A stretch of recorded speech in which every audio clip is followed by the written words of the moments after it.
They told her the baby didn't make it, that it was better she didn't see the body, that the funeral was handled. That closure meant silence. But on her birthday, 3 decades later, a package arrived with a note. She's alive and she knows. For 30 years they made her feel crazy for asking, for grieving, for not forgetting. But someone else remembered someone who was never supposed to talk. And now the truth has claws. They stole a child, buried a lie, and sent her the receipt. Some gifts aren't wrapped in kindness, they're wrapped in time. Eleanor didn't notice the package at first. It sat like a secret on her porch, still as frost. The kind of thing you only see when you're alone enough to notice things that don't move. She had just come back from buying her own birthday cake, 1 slice, store-bought, strawberry glaze. 58 candles would be ridiculous. Even one felt like a dare. She stood at the door too long, keys clenched between her fingers, the paper bag dangling from her wrist. The wind pulled at her coat. Leaves whispered near the steps. The box was small, neat, no name, no return address. Just the kind of anonymous sharpness the past favors when it wants to bleed without sound. It wasn't from her husband. He hadn't remembered in years. Or maybe he did, he just never asked what she wanted. He always let the silence grow first, until it filled the room like fog. Like fog, it meant you could see less and feel more. Dangerous combination. Inside, she set the cake down. Didn't open it. She brought the box to the dining table, the same one she used to set with 3 plates. One never got used. The chair was still there, though tucked in like it was being polite. She untied the string. It wasn't ribbon. It was hospital gauze. Clean, pressed, folded. The smell hit her before the truth did. Talcum, antiseptic, faint lavender soap. From a decade that no longer existed. Inside, a baby blanket. Faded pink, folded twice, and a bracelet. Thin, white, cracked plastic. Her name, E. Ward, 5:07 a.m. Her chest tightened. The skin behind her ears tingled, as if her body was remembering something her mind still refused to. She hadn't seen that bracelet in 30 years. There was a note, slipped underneath the fabric like something embarrassed to be read. She's alive, and she knows. She sat down slowly, knees creaking. The floor groaned. The chair complained. Everything made sound except her, not even a gasp. Just that low, blood-deep pressure that swells when memory returns with teeth. Flashback. The nurse had taken her hand that morning.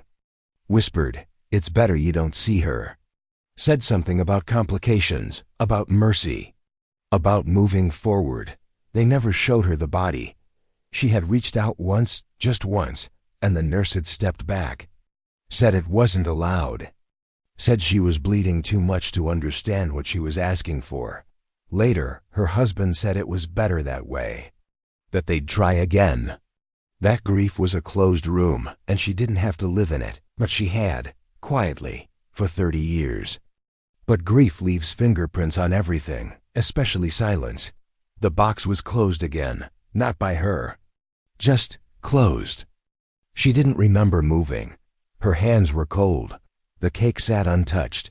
She placed the box gently under the table, like a secret that needed floorboards and not shelves.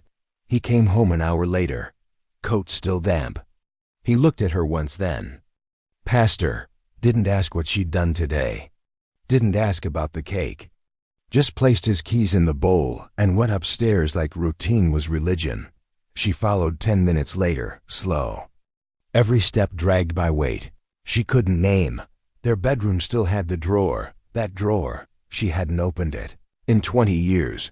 Back when she still kept baby socks, photos, the letter she wrote to no one. The one that began, "If you ever find this, I hope they told you why." But they never tell you why, only when. And by then, it's always too late.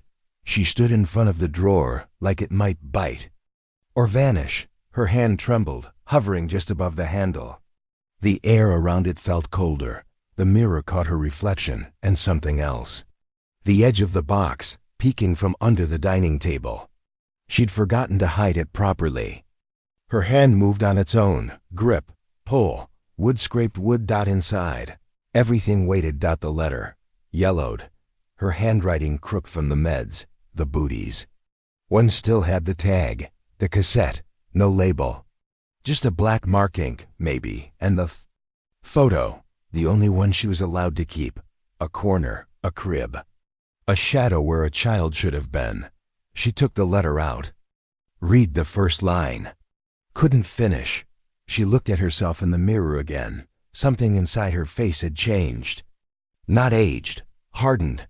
Downstairs he turned on the TV. News anchor's voice filled the silence. Something about fires, investigations, missing files. She sat on the edge of the bed, letter in hand, drawer open. Not crying. Not speaking. Just remembering the moment she knew something was wrong. Not when they said she's gone. Not when they signed the papers. It was when the nurse stopped calling her Mom.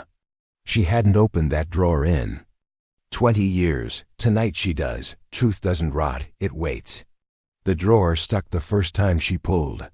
Wood against wood, swollen from years of moisture and indifference. Like even the house resisted remembering. Eleanor leaned harder, both hands, and felt it give with a soft groan that sounded too close to breath. Inside, dust, yellowing papers, and one thing that didn't belong to the past but had been stolen from it. The cassette tape, black plastic, scuffed edges, a piece of masking tape across its face with faded blue ink. Room 317 to 5:03 a.m. Her fingers didn't tremble. Not yet. That came later, the smell of old paper wrapped around her. Thick, familiar, a scent like breath held too long. Her discharge form was there too, signed with her name. But the handwriting wasn't quite hers. The letters were too steady, too neat. Flashback, a scream, hers. Bare walls. A light swinging above. Blood, too much of it. A nurse with gloves and eyes that wouldn't meet hers. You won't remember any of this, the nurse had said. Like it was a blessing. Like forgetting was a kindness you could prescribe. She remembered anyway, not everything. But enough. She tucked the tape into her coat pocket. He was in the living room watching TV again. Same volume, same posture, same man. When she walked past, he glanced up like a dog sensing weather, then looked away. There are silences in marriage that start as choices and end as furniture. She didn't say where she was going. He didn't ask. Layla lived on the other side of the river now. A rented flat above a shuttered laundromat. Eleanor hadn't visited in years, not since the baby. Not since that day in the hospital when Leela, once her lifeline, had backed out. Of the room with eyes full of guilt and hands that never reached. The hallway outside Lila's door smelled of iron and onions. The wallpaper peeled in the corners like skin that no longer healed. Eleanor knocked 3 times. Lila opened without a word. She had aged sideways, wrinkles not in the usual places. Her shoulders were crooked, like she'd spent decades ducking blows that never landed. They sat without speaking for 10 minutes, 2 mugs of tea between them, one untouched, one forgotten. You were working that night, Eleanor finally said. Lila's eyes didn't flinch. I don't remember. Room 317, I bled. I asked, they told me she died, but I never saw her. I never saw her face, Leela. Leela's hand moved toward her neck. A tick. She used to do that when she lied as a child, rubbed the skin like she could erase the guilt. But guilt doesn't rub off. It sets in. I signed papers I didn't read, Lila said. They said you were unstable. That it was best. They said that to you. No, to him. He signed them first. Eleanor froze. That truth wasn't new. But hearing it aloud made it real. He told them I wasn't fit. He told them you wanted to end things. Said you had a history. I didn't know what to believe. You'd stopped eating. You were barely speaking. Because I was pregnant and scared. Lila looked down. There it was, the wound. Not a betrayal of malice, but of fear. Of wanting to be right and safe more than brave.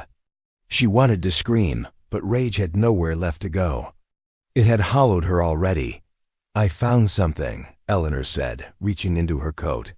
The tape landed on the table with a sound louder than it should have made. Leela stared at it like it hissed. That's from the archive, Lila whispered. You remember it. I remember that handwriting. It's Thomas. He labeled the emergency deliveries. There's audio on it? I don't know. But room 317. Layla trailed off. Eleanor leaned in. What happened in that room? They moved you after you passed out. Said it wasn't good for other mothers to see that much blood. Room 317 was isolated. No cameras. You came in. I saw.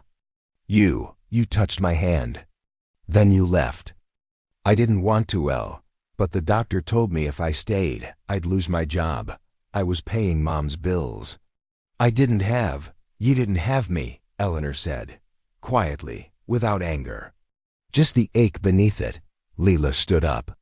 Walked to a drawer by the window. Opened it, slow like ritual.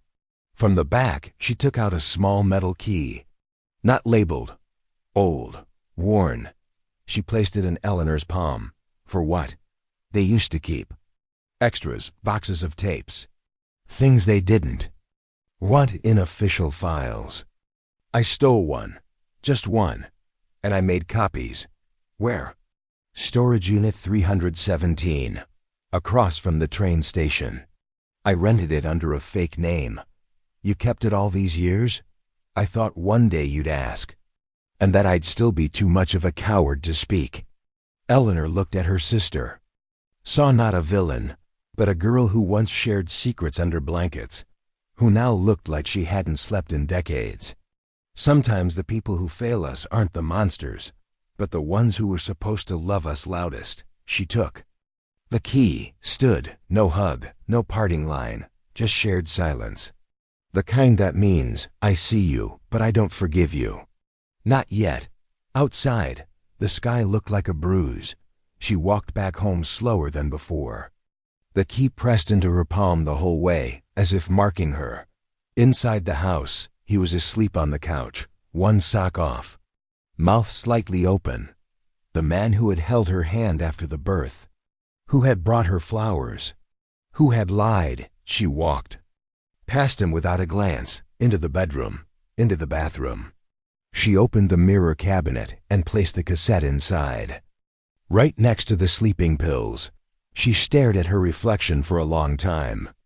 Room 317 no longer exists, but the storage unit with the same number does. Some daughters are born into silence.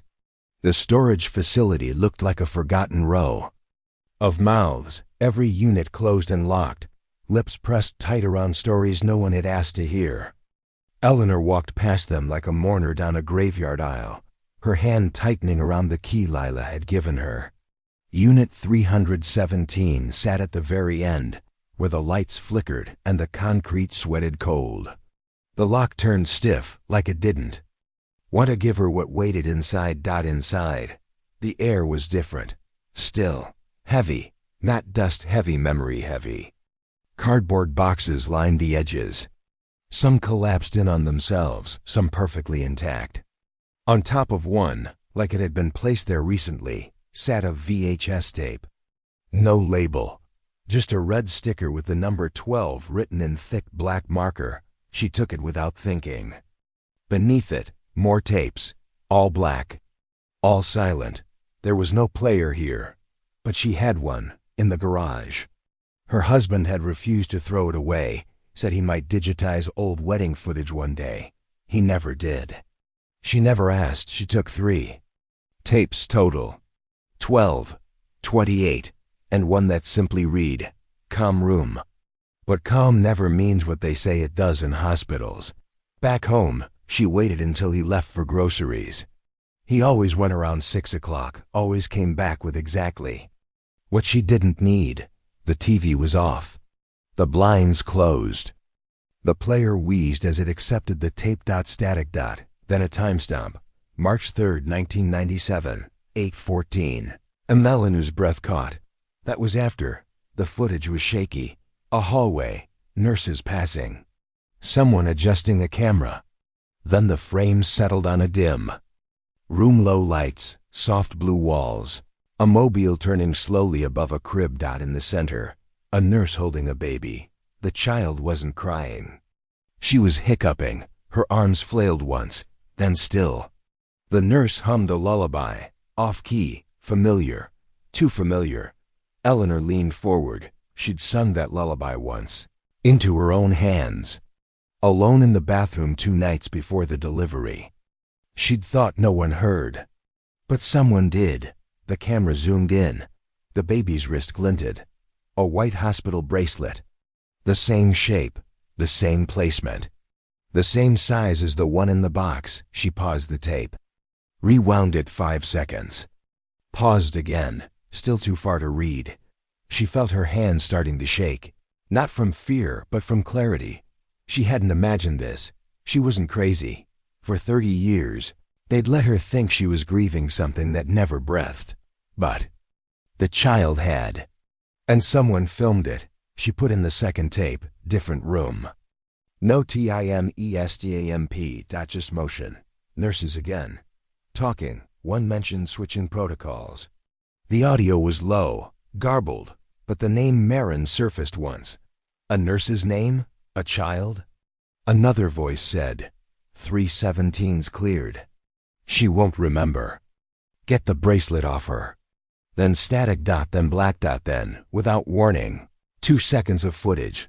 A close-up of a tiny hand clutching a white blanket. On the wrist her name, E. Ward, 5:03 a.m. The same as the bracelet in her kitchen drawer. Eleanor pressed pause. Sat still. The room was quiet enough to hear the walls breathing. She turned off the player. Picked up the third tape, the one labeled Calm Room. Inside her chest something moved. Something old, not grief, not rage, something she didn't have a name for. But even silence, when filmed, leaves behind a sound. She pressed play. The screen flickered, then steadied. Room with no bed. Just a chair, a desk, and a camera on a tripod. In the chair sat a nurse she didn't recognize. She was crying. I wasn't supposed to, but I kept one, the nurse whispered to someone off camera. She looked at me. You don't understand. They're not just files. They have names. What's her name? Asked the voice. I don't know, the nurse said. They changed it. They always do. Eleanor leaned closer. They said she was high risk, the nurse continued. Said the mother was unstable, but I saw her. I saw her screaming for the baby. That wasn't unstable. That was love. That was real. The tape clicked off. Eleanor stared at the black screen, not blinking. That nurse wasn't a villain, just someone who tried to carry a secret too large and failed. She rewound the first tape again, played it slower. This time she saw it. In the background, behind the crib half cropped out by the frame, was a bulletin board, and pinned to it a chart, zoomed in, blurred by the lens. But one word was just barely visible. Transfer. No name, no date, just that word. Like a wound without context. She paused the screen, got up, went to the kitchen, opened the drawer, took out the bracelet from the box, held it to the screen. Same size, same ink, same crooked letters. She doesn't know the child's name, but someone else does. Grief makes you forget. Trauma makes you doubt. The paper wasn't yellowed, but it felt older than it looked. Eleanor held it up to the window, letting morning light spill across the page like an interrogation lamp. The discharge form, signed with her name. Her full name, Eleanor Ruth Ward, in cursive. The loops too precise. The R curved differently than hers had ever curled. Like someone had studied it, not lived in it. She set it down beside another paper. A letter she'd written to the insurance board in 1997. begging for her medical files after the hospital told her they'd been misplaced in a clerical shuffle. That one was hers, no doubt. The R curved like it always had when she was tired. The W dipped sharp. Honest dot, she stared at both documents until the words lost meaning. One signature was hers. The other wore her like a costume. The bracelet on the baby in the video had matched the form.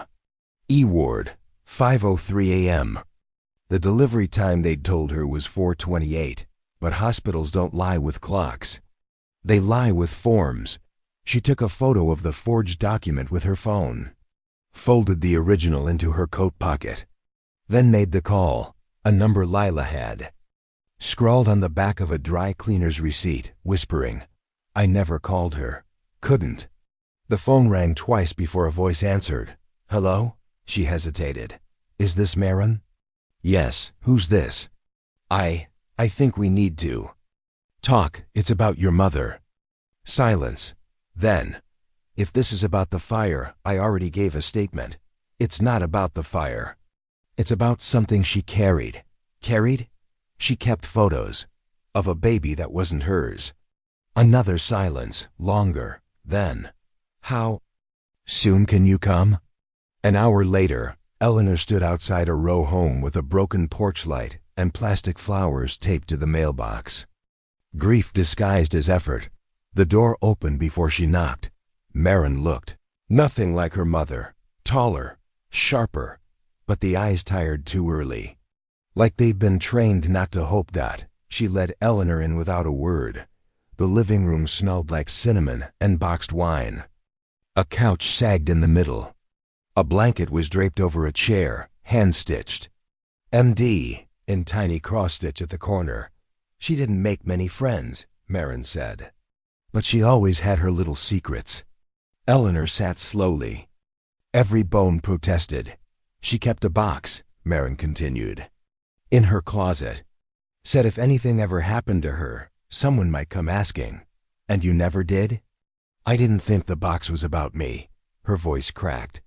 Turns. Out it was. Marin stood, went to the hallway, returned with a cardboard shoebox held like it might break. She placed it on the coffee table. Eleanor didn't move. Marin lifted the lid. Photos. Dozens, all printed on glossy drugstore paper. Faded at the edges, babies.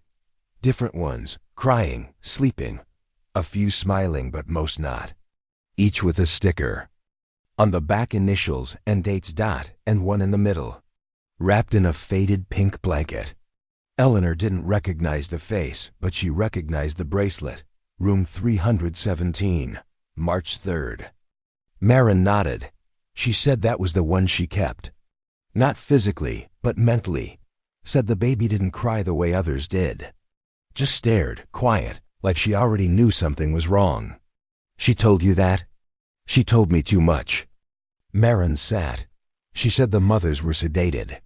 That most never asked, but one screamed. Screamed until they moved her to another wing. Eleanor's throat closed. She said she never forgot that scream. She heard me. She never forgot that scream. The box sat open between them. The baby in the photo had dark hair. Tiny fists curled. The bracelet on her wrist read, E. Ward. "I found this in my mailbox last week," Marin said. She reached down, pulled out another envelope. Inside, a folded photo. Not a baby this time. A toddler, 2 years old, standing in front of a swing set, wearing a yellow dress. Same dark hair. There's no return address, just this. She handed Eleanor the slip of paper it came with. The handwriting was shaky, but legible. She's alive. And she knows.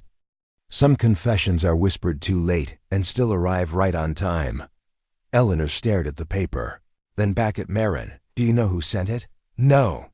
Her voice dropped. "But it wasn't her. She died 3 years ago. I watched it happen. The fire at the group home where she worked. She was trying to get the kids out." Marin reached across, picked up one of the smaller photos. A different child. Also dark-haired. She called them her saved ones. I used to think it was her way of making up for something she'd done wrong.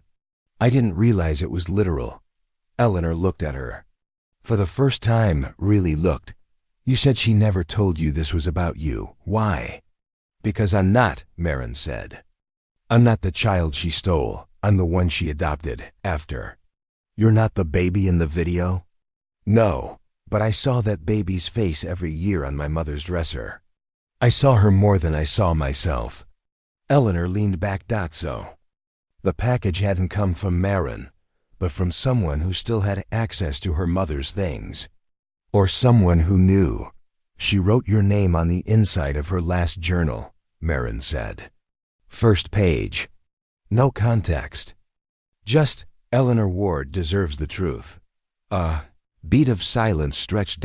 Then Marin whispered something Eleanor wasn't ready for. Can I ask something weird? Yes. Can I call you Mom just once? I think I need to know what. It sounds like Marin has never met Eleanor, but she calls her Mom. Children remember smells, not lies. Marin's first memory wasn't soft. It wasn't a toy, or a birthday cake, or a lullaby sung at the edge of sleep. It was the hallway. She must have been 2, maybe younger. Too young to remember words, but the hallway stayed. A long one, flickering with cold light. A woman crying somewhere. Nearby, but muffled, like behind glass. Her shoes made no sound when she walked. She remembers that part clearly. The floor wasn't carpeted, but it swallowed her steps anyway. What stayed most of all was the smell. A powdery sweetness. Not perfume. Not soap, something sterile trying to pretend it was gentle. Talcum powder. Hospital brand. It clung to the corners of that hallway like a memory that refused to die. She asked her aunt once, when she was 9, about the hallway, about the woman who had cried. Her aunt looked at her like she'd spoken in another language. You were sick as a baby. Maybe it was a dream, but Marin knew. It hadn't been a dream, because dreams didn't come with smells. Scents are time machines. They never ask permission. Now, all these years later, she held the letter. Eleanor sat across from her, watching like someone unsure if they were about to be hugged or stabbed. Marin unfolded the page carefully. It was creased too perfectly, as if someone had folded and unfolded it hundreds of times. The edges browned. Just slightly, hospital paper. Thin enough to see through if held to light. She handed it over. Eleanor didn't touch it at first. Just looked at it like a confession she wasn't ready to read. It was taped to the bottom of the box, Marin sighed. She must have known I'd look someday. The handwriting was neat, almost clinical. But the words weren't. If this gets to you, it means I failed to protect you both. You were never supposed to find each other. That was the rule. But some rules are sick things dressed as laws. She asked for her child. I watched them tell her no. I watched her scream. And then I took you, because I thought silence was safety. I was wrong. Eleanor didn't speak, but her breathing changed. Quicker, then sharp. Marin continued. My aunt told me your name once. I think she didn't mean to. She was drunk, said my real mother wasn't fit. Said your voice wouldn't leave the walls. I never stopped asking, Eleanor said. They just stopped answering. Marin nodded. She told me my mother had to rescue me from something worse. I thought it meant foster care. I didn't know it meant you. It's strange, realizing you were someone's missing piece, and someone else's stolen treasure. They sat in silence, the paper between them. Eleanor finally reached out and picked it up. Her hands were steady. That scared Marin more than if they'd trembled. I smelled that hallway on this paper, Marin whispered. Before I even read it. I didn't know what it meant until you walked through my door. You remembered. The smell? Not the color of the walls, not the nurse's face. Just the powder and the sound of crying I couldn't unhear. Eleanor looked at her. For a long time. What do you want from me, Marin? I don't know, she said, and meant it. Answers. Maybe just to hear the story from your side. It's not a story, it's a whole. That's what it felt like. All my life. When two people carry half a ghost, they walk with a limp only the other can see. Marin stood. Walked to the bookshelf. Pulled out a box, a different one. Not the shoebox from earlier, but smaller, blue velvet. Torn corner. I kept this. She said, didn't know why. Inside, a hospital badge. Faded. The name rubbed off except for the last letter, S. I think it belonged to her, or someone who helped her. Marin handed it over. Eleanor didn't touch it. Just stared. I thought you should have it, in case it leads to someone. She always said no one else was involved, Eleanor said. She lied a lot, but never easily. Marin sat again. Her eyes didn't water. They burned. You said you were moved after the birth? She asked. Eleanor nodded. To another wing. They said I needed rest. I knew something was wrong. I kept asking to see you. They sedated me. I think I remember you screaming, Marin whispered. That's the part I don't forget, not the words, just the panic. The echo. Eleanor leaned forward. I need to know if you remember anyone else there. Anyone who wasn't supposed to be. Marin closed her eyes, searched. There was someone, she said slowly. Not a nurse. I don't think they wore scrubs, but they held me tight, too tight. I remember their watch. It clicked. Eleanor's hands clenched. Your father wore a watch, always ticking. Drove me mad. You think it was him? I don't know. He signed things behind my back. Sighed I wasn't stable. Marin shook her head. But he stayed with you. Some men prefer proximity over penance. It makes them feel innocent. She pulled her coat tighter around her. There was weight in the air now. Something closing in. I don't know what I'm supposed to feel, Marin said quietly. I thought I wanted revenge. Then I thought I wanted reunion. Now I just want to stop shaking. That feeling doesn't go away, Eleanor said. But eventually, it softens, like bruises do. Marin reached out, picked up the letter again, folded it slowly, carefully, like it deserved respect. I need you to know something, she said. She may have stolen me, but she didn't hurt me. That's not the comfort you think it is. I know, Marin said, but it's the only one I have. Some children are raised by thieves and still become whole. She placed the letter in Eleanor's hand. It smelled stronger now, like something had been released from the fold. Eleanor pressed the page to her nose, and just like that, the hallway came back. Flickering, cold. Someone crying, but not alone. There was someone else in the hallway that night. Not everyone complicit. Held a scalpel. The house sat on the edge of the cemetery like it was waiting for someone who hadn't died yet. White paint cracked down its spine. Porch slanted just enough to whisper, "Don't stay too long." Eleanor parked under the tree with its branches hanging low like disapproval, and took the steps slow, each one sounding too hollow beneath her. She held no picture. No proof, only a name and the weight behind it. Dr. Robert Halden. The man who'd signed her silence 30 years ago. With a clipboard and a cold nod. His widow opened the door before Eleanor knocked. She looked as if grief had dressed her buttoned all the way to her throat. Her eyes were alert but not unkind, sharp the way women become after decades of being the second most powerful person in the house. "Mrs. Ward?"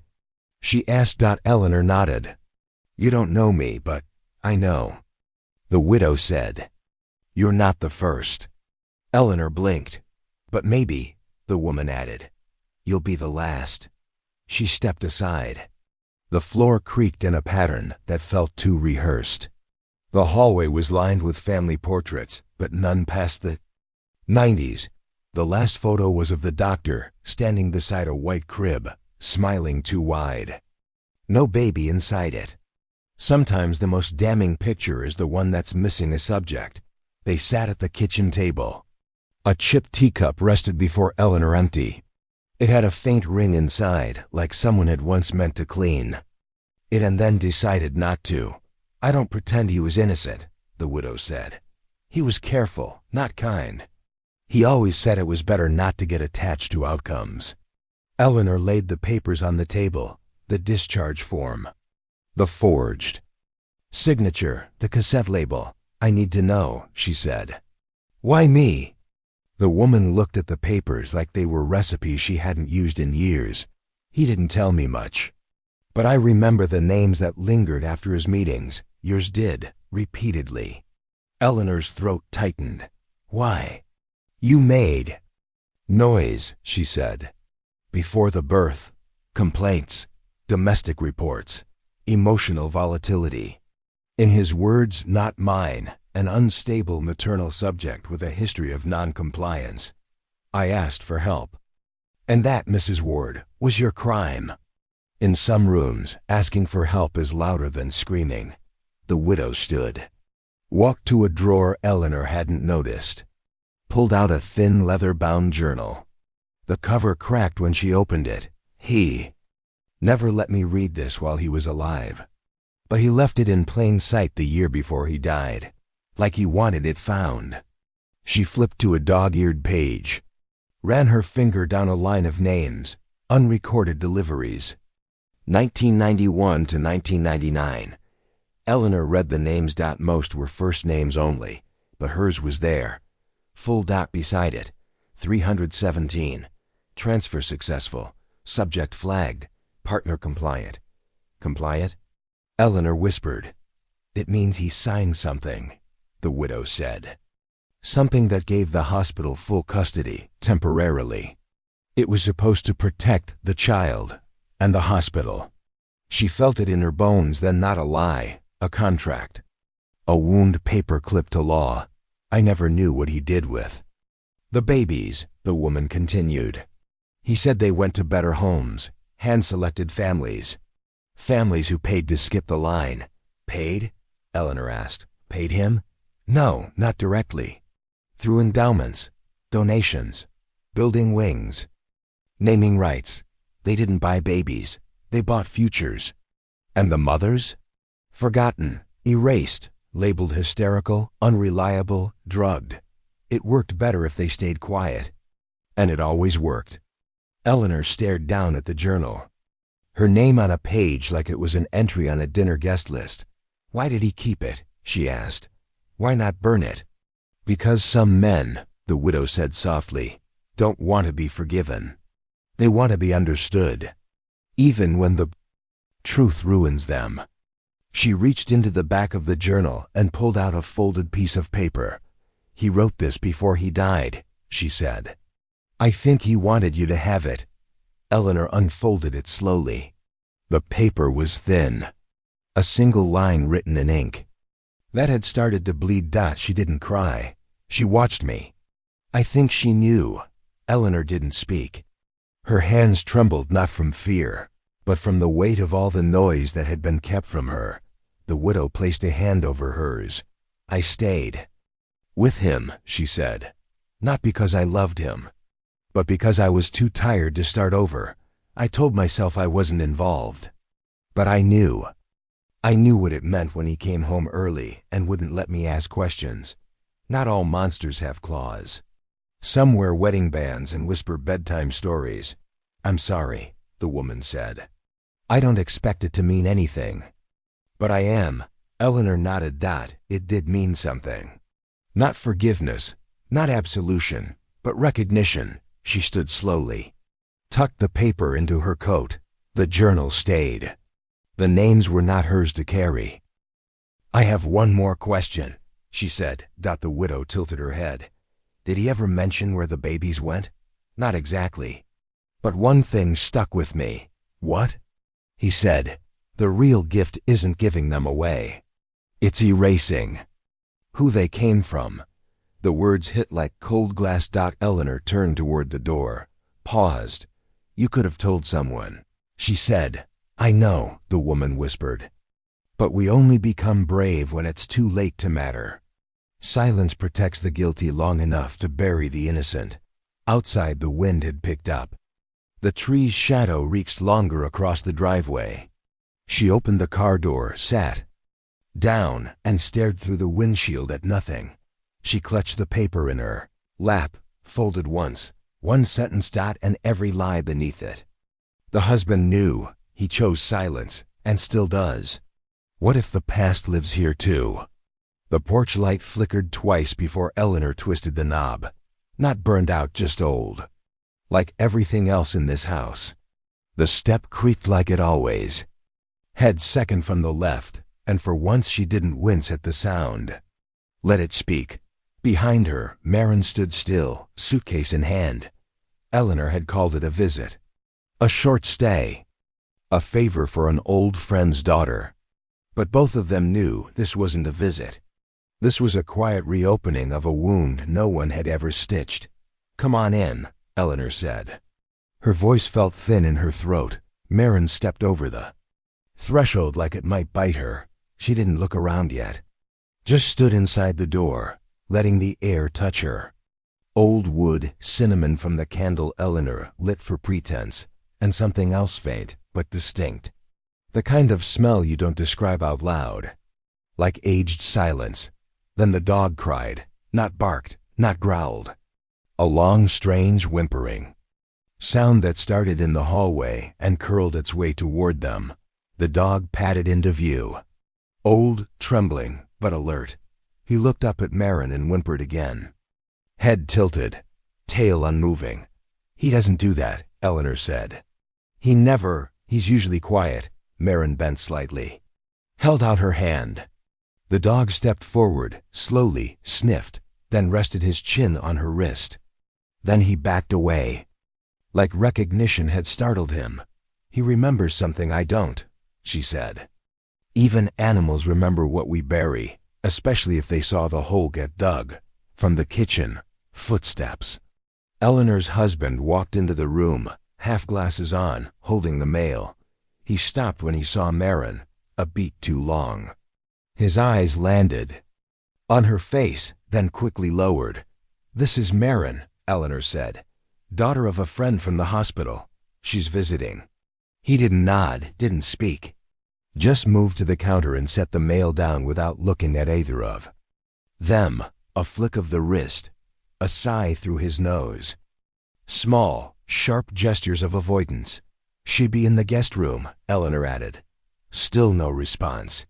Some men use silence like other men use knives, without ever leaving visible wounds. Maren didn't speak. She watched him like you watch a fire you didn't start, but already know how it ends. Eleanor showed her to the room upstairs. The one that had been painted blue, then yellow, then beige, neutral, erased. "It's not much," Eleanor said. "But the bed's warm." Maren placed her suitcase down, looked around. "I've seen this room before," she said softly. Eleanor turned. "You've never—" "In a dream, maybe, but I have." The wallpaper was faded in one corner, like something had once hung there too long. Maren walked toward it, placed her palm on the spot. "Was there a crib here?" Eleanor's heart dropped. "Yes." Maren turned back around. "I remember shadows here, moving at night." She sat on the bed and exhaled. Eleanor didn't know what to say. So she left the room and went downstairs, hand trailing along the banister. He was still in the kitchen, sipping something from a mug he didn't like. He only used it when pretending not to be curious. "She looks like someone you forgot," she said. He didn't look at her. "She looks like a lot of people. She has your eyes." That made him turn. "No," he said too quickly. "I think." "She does," his voice lowered. "You think a lot these days." Not enough, apparently. A long silence stretched. She wanted him to ask, to confess, to crack, but he never did. Some men will die faithful, not to you, but to the version of themselves that never got caught. That night, after the lights went out, Maren didn't sleep. The house made sounds she'd never heard but somehow knew. Pipes that clicked like a distant heartbeat. Floorboards that shifted with no feet. She left the room and climbed the attic stairs. The door didn't lock.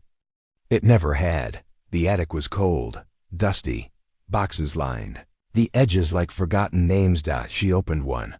Photographs, some curled at the edges, most without dates. She dug deeper. Found one in a manila envelope, bent in the middle. A photo of a newborn. Tiny, wrapped in a pink blanket. The face was half visible, the rest torn, but the hand holding the baby was clear, large, masculine. A watch on the wrist. She QUINTED. The same watch that now lay in the bathroom. Drawer downstairs. She turned the photo over. Nothing written. Some truths aren't hidden. Just filed where no one wants to look. Marin sat on the floor. Held the photo like it might vanish. She didn't cry. She just waited for the silence to say something. He left out one truth, the most dangerous one. Some files were buried, others burned. Eleanor hadn't seen him in 29 years. Not since the day he'd drawn up the custody papers she never signed, never read, and never knew existed until now. But when she called his office, the receptionist didn't ask questions. She just said, "He's expecting you." The law firm had moved. Gone was the stone building with the brass plaque and sharp edges. Now it lived in a converted bakery on a quiet street, lined with shuttered storefronts. The kind of place where secrets age well. She walked in and smelled cinnamon in the walls. Stale and out of place. Mr. Anders looked older, but not smaller. Some men shrink with age. He didn't. He just leaned more into stillness. His tie was crooked. His glasses were thick. And he didn't smile when he saw her, only nodded. "You kept the name," she said. "Didn't think I had the right to change it." They shook hands like strangers do when they both know too much. He motioned her to sit.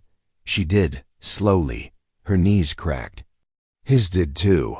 "I want to ask you something," she said. "I know what it is," he replied. "And I'm tired of pretending." "I don't." He slid a folder across the table. The same beige color every lie seems to favor. Inside, she saw her name on the first page printed neatly. Not in her handwriting. Custody relinquishment agreement. Temporary medical guardianship. Hospital signed waiver. All stamped with official seals. None signed by her. All signed by her husband. Some betrayals aren't shouted. They're notarized. "He came to me first," Anders said. Said he was concerned. That you were showing signs of emotional instability. That the baby would be in danger under your care. He said that? I asked for proof. He showed me incident reports, police records, 2 hospital visits. It was enough. Enough for what? For them to make an offer. He leaned back. The chair groaned like it was in pain. They told him, Anders continued, that if he signed, they'd handle it quietly, that you'd be sedated, that no one would question the transfer, and that the child would be given a better life. And he agreed? He didn't even blink. Eleanor swallowed the acid rising behind her tongue. How much? 50,000. Donated to a trust in his name. Labeled as spousal relief. Her silence had a price tag. And he'd cashed it. Drafted the papers, Anders said. And I never asked if you saw them, because deep down, I didn't want to know. She opened the folder again. The signature, his, "I trusted you," she said quietly. "I know. You were my lawyer." No, why didn't you stop it? He looked at her like someone who had died standing up. I didn't stop it because I believed him.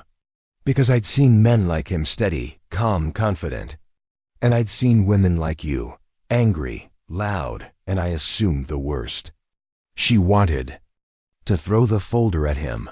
Instead, she closed it carefully, as if sealing a grave. "You believed him," she repeated. "I believe you now." "Too late," she said, "for both of us." He stood, walked to a filing cabinet in the corner, opened a drawer with hesitation, pulled out a smaller envelope. "I kept one copy," he said. "One you were never meant to see." He handed it to her.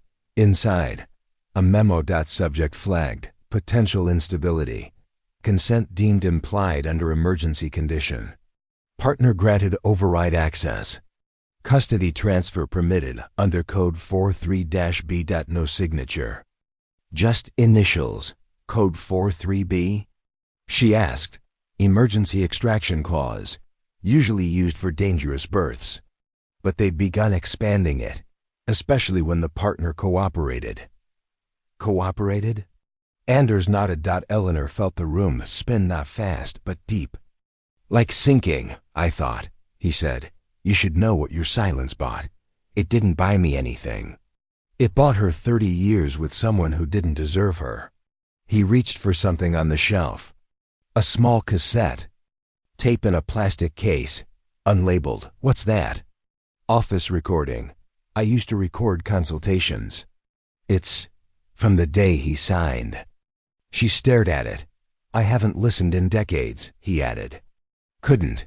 She reached for it slowly, held it in her palm. Cold plastic. Lightweight. It felt heavier than it should. Some evidence doesn't scream. It waits, curled into corners of forgotten drawers. She pulled out her phone. Pressed the speaker button. Called Maren. Put me on speaker, Maren said. I want to hear. Anders sat back down. Eleanor placed the tape on the table between them. You can speak now, she told him. To both of us.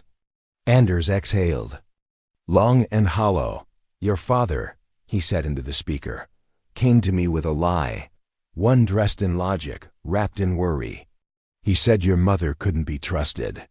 That she'd harmed herself during pregnancy. That the baby would be better off without her. He paused.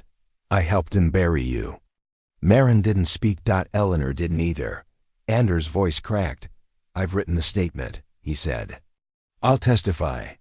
I've already sent the files to a reporter. You'll be contacted.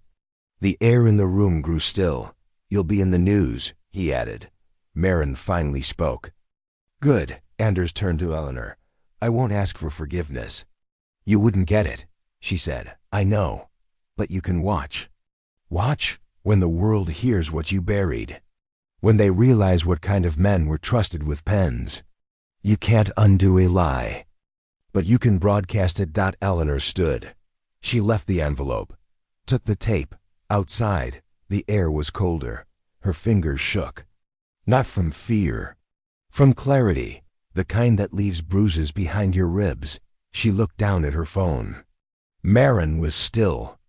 On the line, you okay? Eleanor asked. I don't cry for things I never had, Maren said. But I speak tomorrow. Tomorrow she speaks to the press. Truth, once televised, doesn't go back to sleep. The station was smaller than Maren expected. 2 rooms. 1 green screen. A desk with a dented edge and a single mic taped down with silver duct. But the lights were real, and the camera blinked like it knew this would matter. Eleanor sat in the corner, hands folded tightly in her lap. She hadn't spoken since the car ride over. She didn't need to. She was there, her presence loud enough. Maren wore no makeup, no jewelry. Just the hospital bracelet, fastened too tightly around her wrist, the same one Eleanor had kept hidden in a box for decades. Its white plastic band, cracked from time, caught the light every time she shifted her hand. The reporter cleared her throat. You ready? I've been ready for 30 years, Maren said. Some confessions aren't spoken for healing. They're spoken for fire. They began with simple questions. Background, names, where she grew up. But the interviewer's voice shook just enough that even the pleasantries felt like weight-bearing questions. Then came the turn. When did you first suspect your mother wasn't who she said she was? Maren looked at the lens. Not past it. Into it. When I was 5, she said. She told me I'd been born in winter, but all the photos had tulips. And once, when she was half asleep, she called me Ellie. The room stayed silent. The camera whirred softly. The reporter didn't blink. She adopted you? She stole me, Maren said. Because the hospital let her. A beat passed. She wasn't the only one. The segment shifted. A photo. Appeared on-screen grainy VHS still of Marin as a baby, held by gloved hands in room 317. Then Eleanor's discharge form. Signature forged. Then the payout document from the trust. 50,000. Labeled spousal relief. Some husbands cry in delivery rooms. Others cash out quietly and claim grief. The reporter's next question came softly, almost afraid. What do you want people to know? Marin looked down at the bracelet. That some women didn't lose their children. They were robbed. That behind every file marked non-viable birth might be a daughter living under a different name. The image changed. Hospital records, sealed cases. A timeline of the years the transfers occurred. I'm not alone, Marin continued. I'm just the first one with a microphone. The reporter cleared her throat. Do you think there are others? I know there are, she said, because last night 3 women emailed me. Each with a name they weren't allowed to say out loud. Each with a drawer they'd kept locked since 1997. When truth breaks, it doesn't drip. It floods. Eleanor stood now, moving beside the camera, not for attention, for witness. She held the envelope Marin had brought, the one with the photo of the torn baby picture, the father's hand, the hospital file. The camera focused on it. Do you recognize the man? The reporter asked. Marin hesitated. I do, and you're saying, I'm saying I was sold. And he signed the receipt. Eleanor turned her head away, not because it was untrue, because it was. The final segment ended with a voiceover, reading part of the memo Eleanor had found in the doctor's widow's journal. She didn't cry. She watched me. I think she knew. Then silence. Not fade out. Not music. Just the final frame. A close-up of Marin's wrist, the bracelet. And in the background, a still image of the burning archive room, the fire from 3 years ago. The one that took the nurse. The one that took the tapes. Or so they thought. The segment went live at 6:02 p.m. By 6:11. The station's website crashed. By 6:28. Eleanor's doorbell rang. She didn't answer. But she looked through the curtain.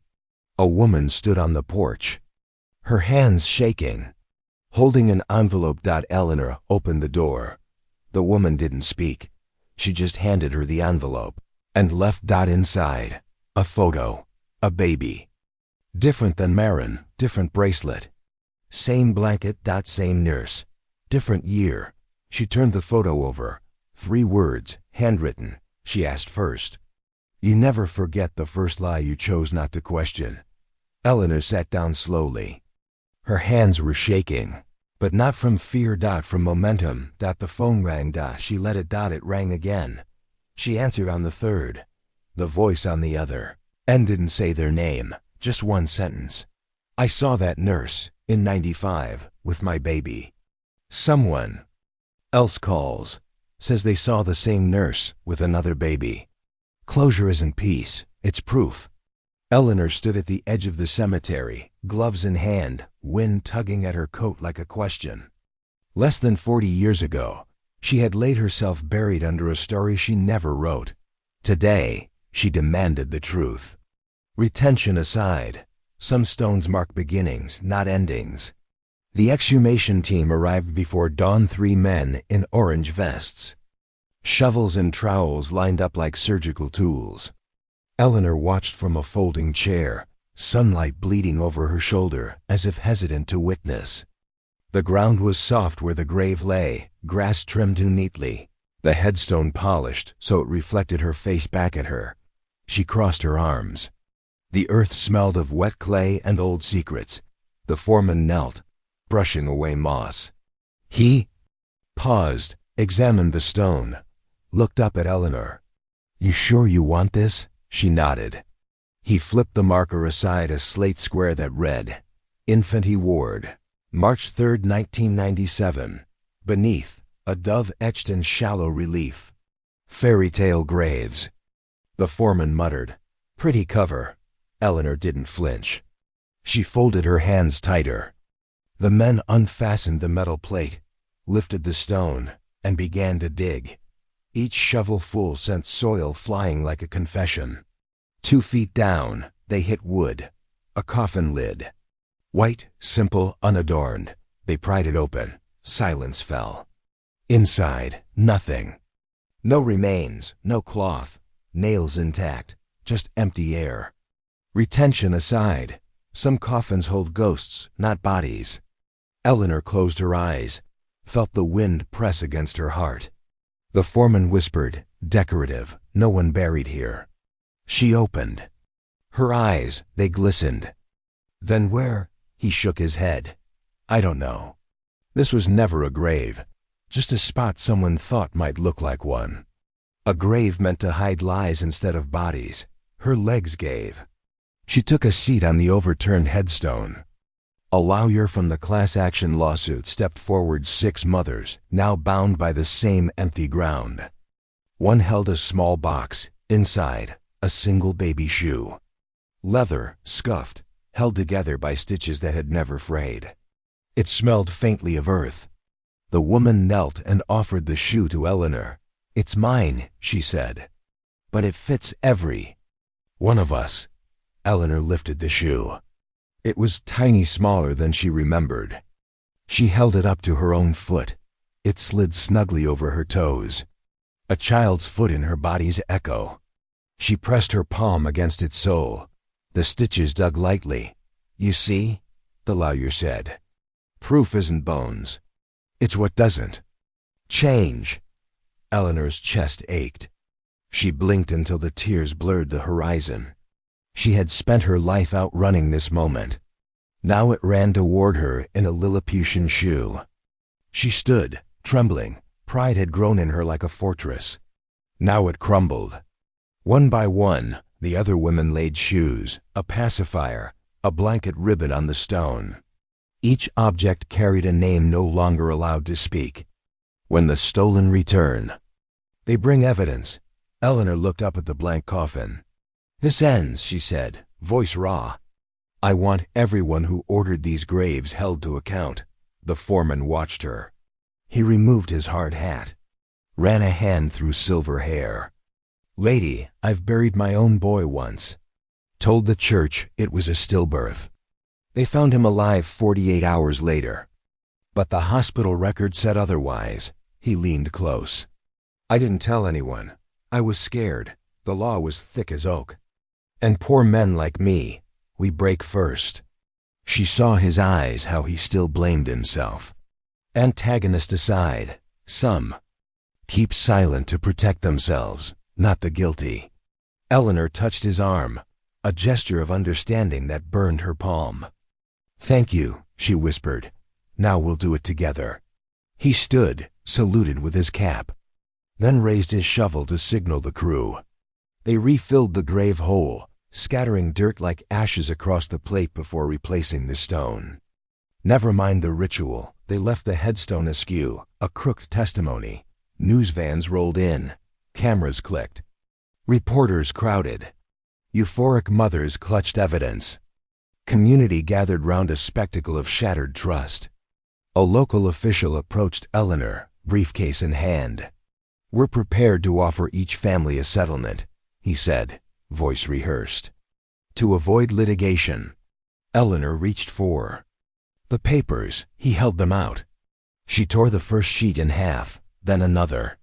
The wind caught the pieces and carried them over the cemetery fence. "Words fall apart when you tear out their meaning," she said. The official's face paled. He swallowed. "Please." "No," Eleanor said. "Closure isn't for sale. Some wounds cost more than money can heal." She turned to the group, held up the empty shoe. "We'll see justice in proofs, not payouts." A hush settled, respect or fear. Eleanor wasn't sure which. The foreman tipped his hat. The mothers nodded. Even the news crews paused, sensing the weight of her choice. Then Eleanor pressed her lips together and exhaled. The wind lifted the last torn page from the official's hand. It twirled until it landed on the gravestone, like a final footnote. "If justice still matters, You'll want the next page. Eleanor walked away as the headstone leaned, crooked and honest, under an open sky. Some words take decades to arrive. Eleanor found the envelope wedged between the pages of her mother's old prayer book. The handwriting was spidery, cramped an apology she'd never dared to write. She unfolded it carefully, as one might open a wound that still ached. My baby, wherever you are, retention aside. But the letter hid something worse. The kitchen table held 2 mugs of cold tea and Marin's hospital bracelet, coiled like a question. Eleanor cleared her throat, voice unsteady. This was meant for you, or the other one. She tapped the letter gently. Whichever came second. Marin leaned forward. Pale morning light framed her face. Read it. Eleanor took a breath. Remembering nights of silent tears. Flashback of 1997.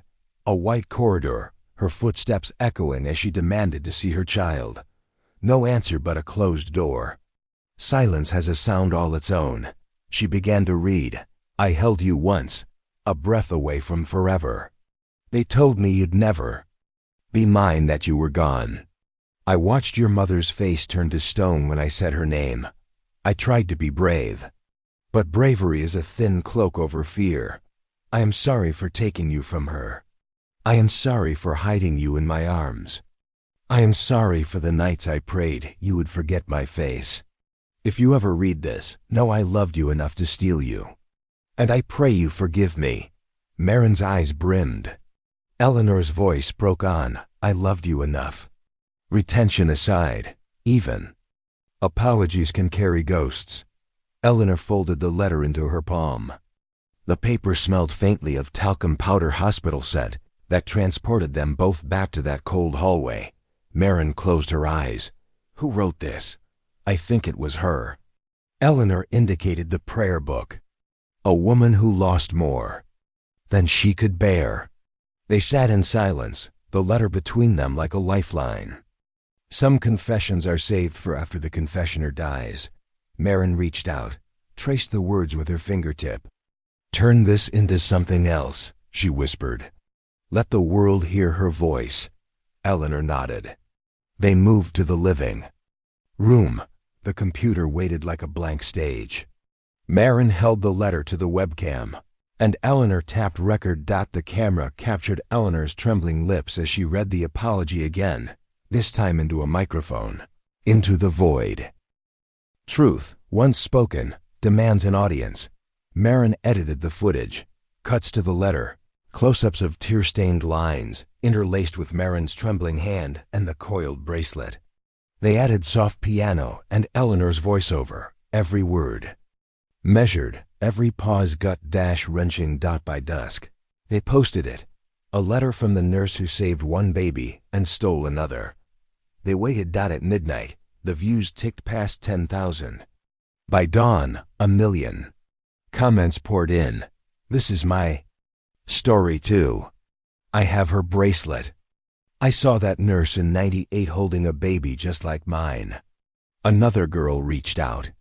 Adopted in 1997, wearing a cracked white bracelet. The same pink blanket in her photo as in Eleanor's old picture. She wrote, I wondered why my parents never asked for my birth certificate. Now I know. Marin read the message aloud, voice steady. It wasn't one child. It was a program. They leaned back, watching the screen flood with evidence of a system built on stolen lives. When one voice breaks the dam, the flood follows. Eleanor pressed her hand to her chest. They said forgiveness would free me, but I think truth did. Marin nodded, and it freed thousands. They closed the laptop. The letter lay atop the keyboard, final and fragile. If justice still matters, you'll want the next page. Some stories don't end, they reroute history. They sat together, two mothers unbound by silence, linked by a single stolen moment. It wasn't one child, it was a program. She confessed, not for justice but for memory. Eleanor held the tape like a confession. It wasn't labeled. No date, just a cracked casing and a thin red line where the label had once been. She pressed play.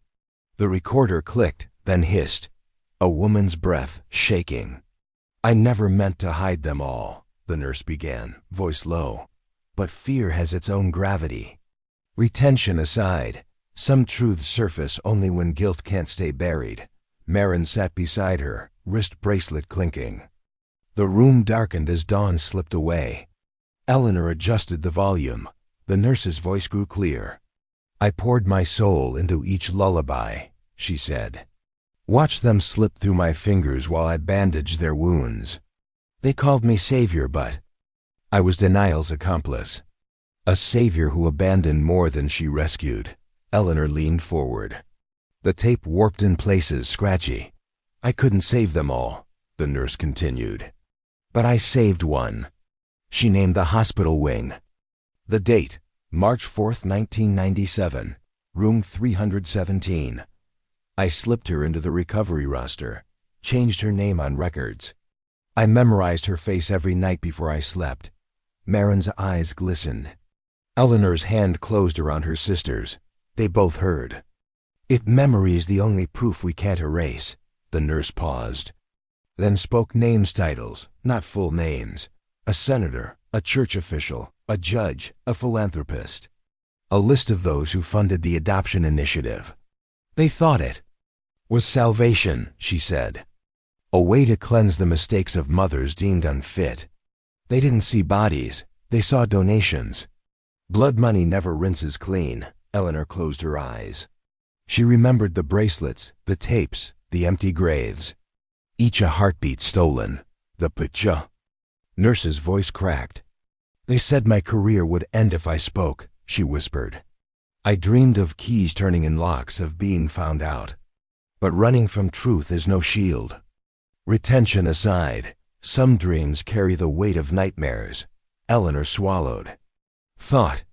This tape was our sword." When the tape ended, silence roared. They waited. Nothing more. Marin stood. Plucked a USB drive from her pocket, tiny black. Slid it into Eleanor's hand. "I recorded it to digital," Marin said. "We give this to the attorney." Eleanor nodded. They left the house, tape in one pocket, USB in another, Dawn following them like a witness. They drove to the state attorney's office, one in a columned building that smelled of polished wood and pretense. Inside, the assistant ushered them in. The attorney, eyes tired, accepted the USB. She listened to the confession through earbuds, face paling with each name. "They knew," Eleanor said. "They bought lives." The attorney nodded. "This is trailblazing. We'll open an investigation." The women left. News vans lined the street like vultures. Eleanor looked at Marin. "When this airs," she said, "the headlines." "We'll use one word. Trafficked," Marin whispered. "A single word can break centuries of silence." The attorney called after them. "If justice still matters, you'll want the next page." They walked away under a awakening sky, carrying names that once had no voice. The headlines use one word: trafficked. Grief ages, but love survives it. 1 year later, Eleanor stood before the new shelter's front doors, her hand on the waiter. Brass plaque. The letters were raised, cold under her fingertips, for the daughters they said never lived. She ran her palm across each word, as if smoothing the pain into something gentler. The building behind her was once an abandoned boarding house, now painted a warm cream. Windows wide with laughter to come. Retention aside, some foundations aren't built from walls, but from wounds. Marin arrived with a box of keys jingling like soft laughter. She paused beside Eleanor, both of them breathing in the morning air, heavy with promise. The welcome mat read, "You belong here." Letters stitched in thread the color of new beginnings. Eleanor unlocked the front door. It creaked open like a sigh of relief. Inside, the hallway smelled of fresh paint and hope. A staircase rose ahead, banister polished smooth by hands that would touch it every day. On either side, doors led to rooms named for virtues: courage, resilience, renewal. Each door had a small window framed in frosted glass.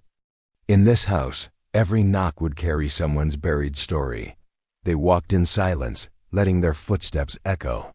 At the end of the corridor, a lounge sparkled with sunlight through sheer curtains.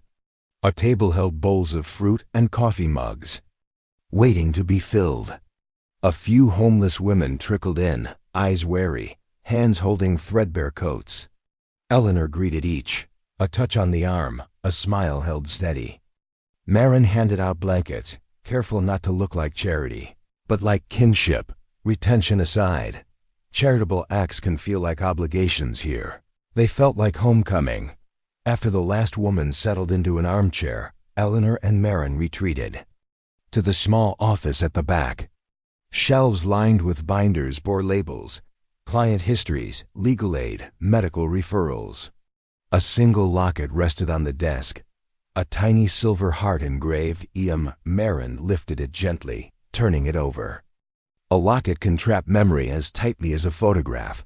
"I want you to have this," Marin said. She opened it.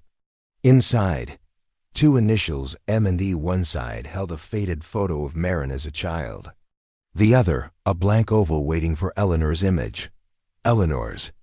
Eyes blurred, she reached out, took the locket, pinched its chain between thumb and forefinger. "Two halves of the same story," Marin whispered. "Marin and Eleanor, mother and daughter." Her voice cracked, proud and fragile. They clasped, the locket around Eleanor's neck. It rested over her heart. Some gifts find their way home when silence finally listens. This was Eleanor's 61st birthday.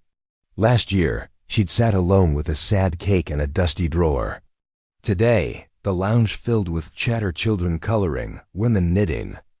A volunteer reading a bedtime story to two toddlers in courage room. They sang happy birthday when Marin brought in a simple chocolate cake with cream frosting. No candles. Light from the windows was enough. Eleanor closed her eyes as the volunteers sang. A volunteer with a baby on her hip, the baby clapping. A woman with tears in her eyes. She wasn't sure if they were for the song or the moment. Eleanor exhaled, a steady breath for each year she hadn't allowed herself to hope. Some birthdays measure survival, not years. Marin held the cake. "Make a wish," she said. Eleanor looked at her and shook her head. The wish was twofold. That the stolen children find their mothers, and that the mothers find their stolen pieces. They cut the cake together. Eleanor's hand was steady now. She placed a forkful at Marin's lips. Marin closed her eyes and chewed, the tiniest smile. Touching her lips, "What did you wish for?" Marin asked. "I wished for this," Eleanor said, gesturing at the room. "This place. You." She tapped the locket. "And for every mother and daughter still lost," Marin nodded. "I wished for what you gave me." They shared cake in silence, full of gratitude. Later, when the guests had gone, Eleanor and Marin sat on the front steps. The day had warmed to golden light. Children's laughter drifted down the sidewalk like birdsong. Marin reached into her pocket, pulled out the last slice of cake wrapped in foil, offered it to Eleanor. She took it, held it like a promise. CTA line. "If healing still matters, you'll want the next chapter." They ate slowly, each bite sweet with everything they'd lost, and found. Eleanor touched the plaque again. "1 year ago, I thought closure meant goodbye, but now I know it means hello."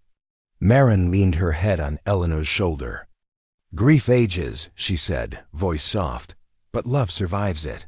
Eleanor closed her eyes, felt the locket's weight, felt the house hum around them, proof that stories can rebuild lives.